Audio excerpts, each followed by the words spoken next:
తెలంగాణలో విష జ్వరాలు విజృంభిస్తున్నాయి. రోగులతో ఆసుపత్రులు కిటకిటలాడుతున్నాయి. Viral infections, diarrhoea, malaria, dengue, diphtheria వంటి సమస్యలతో జనం ఆసుపత్రులకు క్యూ కడుతున్నారు. వైరల్ ఫీవర్స్ కు మెరుగైన వైద్య సేవలు అందిస్తున్నామని చెప్తున్న ఉస్మానియా ఆసుపత్రి ఆర్ఎంఓ రఫీతో మా ప్రతినిధి Radhika face to face.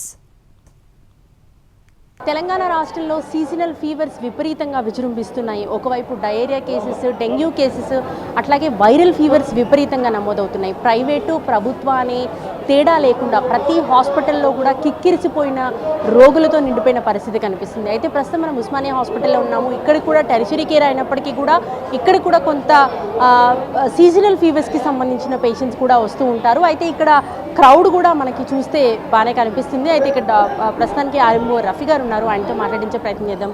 Sir, seasonal ఫీవర్స్కి సంబంధించి ఎట్లాంటి లక్షణాలతో వస్తూ ఉంటారు?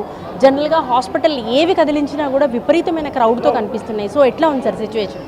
మీరు అన్న విధంగా సీజన్ ఎప్పుడైతే మారుతుందో, అంటే ఎండాకాలం నుంచి వర్షాకాలం మొదలైనప్పుడు గ్రౌండ్ వాటర్ తక్కువై కొత్త వాటర్ వచ్చిన తర్వాత పరిణామాలు జ్వరం కానివ్వండి, డయేరియా కానివ్వండి, జాండీస్ కానివ్వండి, మరియు జ్వరాలలో కూడా వివిధ రకాల జ్వరాలు ఉంటాయి. అందులో మొట్టమొదటిది viral fever, second malarial fever, third dengue fever. Dengue fever చివరికి ప్రాణాంతకంగా కూడా మారుతుంది. డెంగ్యూ ఫీవర్ కూడా కిట్స్ పెట్టేసి ఈవెన్ చిన్న సెంటర్స్లో కూడా అవైలబుల్ పెట్టినట్టయితే ఆ జ్వరాలకు దగ్గర ఉన్నటువంటి సెంటర్లో పోతూ ఫ్రీగా టెస్ట్ చేయడం జరుగుతుంది.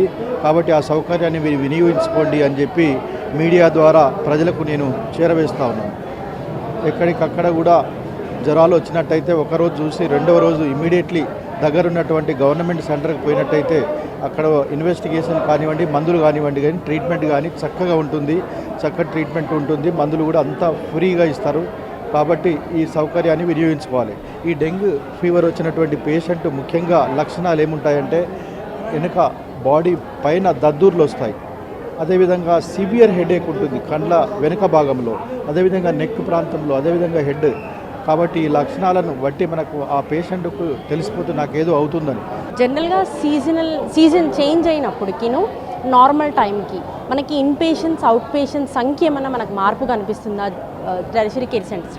తప్పనిసరిగా కనిపిస్తుంది. అంటే అవుట్ పేషెంట్ తీసుకున్నట్టయితే మాకు జనరల్గా 2500 వస్తుంది. ఈ మధ్య కాలంలో 3000 క్రాస్ అయిపోతున్నది. 3300 అంటే ఎక్కడక్కడ కిక్కిరిసిపోయి ఈవెన్ మాది టెరిషరీ హాస్పిటల్ అయినప్పటికీ కూడా ఇక్కడ కూడా ఫీవర్ కేసులు కానివ్వండి, డెంగ్యూ కేసులు కానివ్వండి, మిగతా డయేరియా కేసులు కానివ్వండి అన్నీ వస్తున్నాయి. మీరు ఇందాక మేడం గారు చెప్పినట్టు అందరు పేషెంట్లను చూస్తూ ఉన్నారు, కిక్కిరిసిపోయింది. రైట్. మనకు ఒకసారి విజువల్లో చూస్తే కూడా మనకి జనాలు ఇంకా ఎక్కువగానే కనిపిస్తున్నారు. అయితే ఇక్కడకు ఓపీ పేషెంట్స్ గతంలో 2000 వరకు ఉన్న ఓపీ కాస్త ఇప్పుడు సీజన్ మారటంతో ఈ సీజనల్ ఫీవర్స్ ఇంకా రోజు రోజుకి పెరుగుతున్న కారణంగా మనకి 3300కు పైగా మనకి ఓపీ కూడా నమోదవుతున్నట్టుగా డాక్టర్స్ చెప్తున్నారు. సో రాష్ట్ర వ్యాప్తంగా ఇదే పరిస్థితి కనిపిస్తుంది. సీజనల్ ఫీవర్స్ విపరీతంగా ఉండటంతో ఎక్కడికక్కడ హాస్పిటల్స్లో మనకి క్యూ లైన్స్ కూడా ఎక్కువగా కనిపిస్తున్నాయి. వాటికి సంబంధించి ప్రజలు కూడా అప్రమత్తంగా ఉండాలి. దోమకాటుకు గురవ్వకుండా కొంత జాగ్రత్తలు అయితే పాటించాలి. వాటర్ బోర్న్ డిసీజ్ ఎక్కువగా ఈ కాలంలో నమోదవుతూ ఉంటాయి కాబట్టి కాచి చల్లార్చిన నీటిని మాత్రమే తీసుకోవాలని చెప్పేసి ప్రికాషన్స్ చెప్తున్నారు. కెమెరా పర్సన్ వీరాజ్ నేల్తో రాధిక, ఎన్టీవీ, ఉస్మానియా హాస్పిటల్.